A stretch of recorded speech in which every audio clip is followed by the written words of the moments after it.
Hi everyone, this is Tintin, and today I will talk about the history of graph theory and network science and their modern applications in technology. So this is an overview of my talk. I'll start with the Königsberg bridge problem, which inspired the graph theory, and then some development in dynamical graphs throughout the 20th century, and finally the applications in 21st century technology. So I want to start with imagining yourself traveling around in a new city or hiking in the mountains. Surely you want to take a unique path and visit all destinations on your bucket list without having to retrace yourself on a path you already went on. And 300 years ago, somebody apparently also thought so and came up with a puzzle questioning how to travel to all four regions of the city of Königsberg in Prussia, which was separated by a river by crossing each of the seven bridges once and only once. Of course, you cannot be too clever and said that I can swim across the river. The bridges are the only means to travel across the regions. Swiss mathematician Euler was super enthusiastic about this puzzle. No, I'm 100% sure you all have heard about Euler, the same Euler and Euler's number E, Euler's formula, Euler-Lagrange equation, and perhaps 1,000 other things named after him.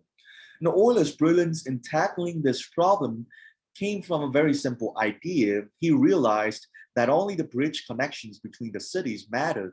Any other information, such as the geographic location of the cities or whether the bridges are straight or curved, do not really matter. And this concept prefigured the idea of topology. He abstractized the cities as nodes and the bridges as edges connecting between the nodes. And he also introduced the notion of the degree of a node, which is the number of edges connecting to that node. For example, in this problem, the city in the middle has a degree of 5 because there are 5 bridges connecting to it, and the others have degree of 3.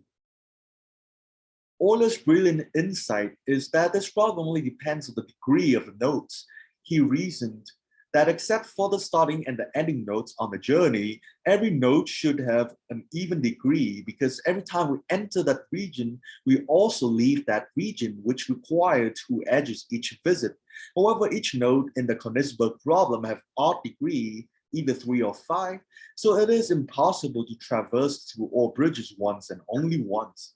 Euler's abstract notion of edges and nodes have led to a completely new field of mathematics called graph theory.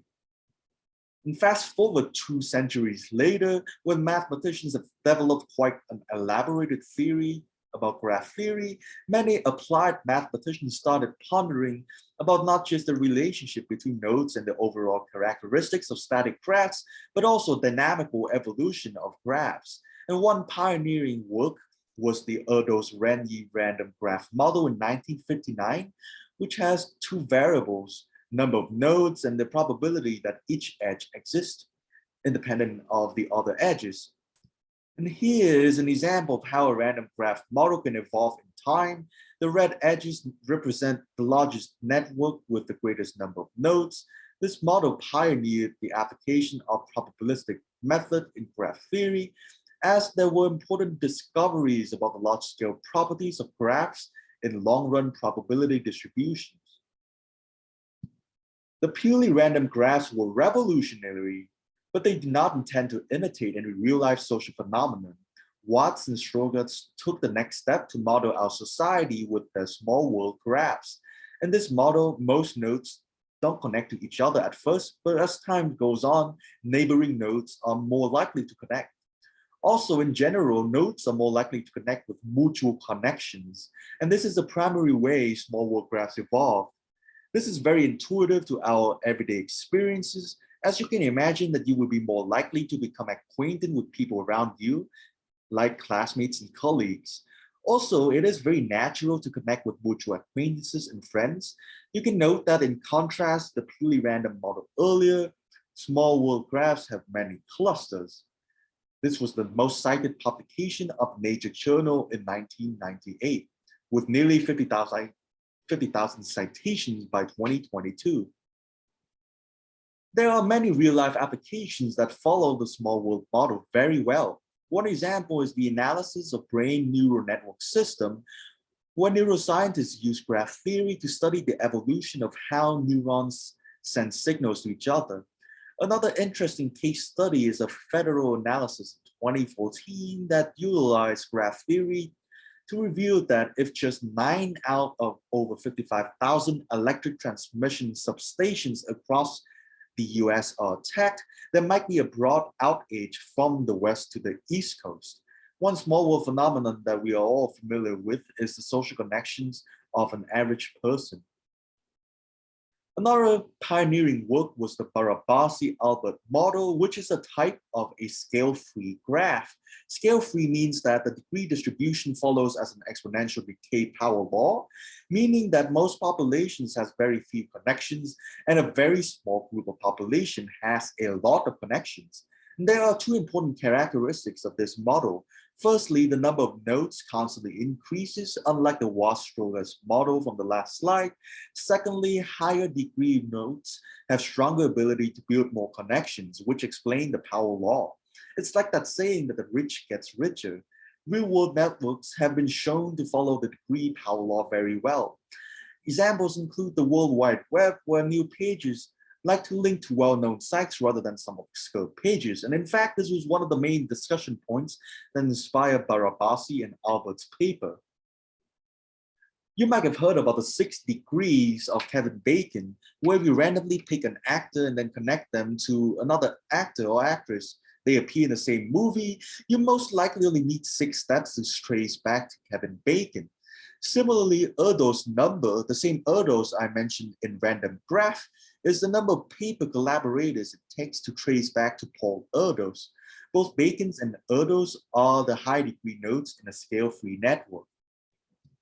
Here is a comparison between the 3 models of the graphs we have discussed so far.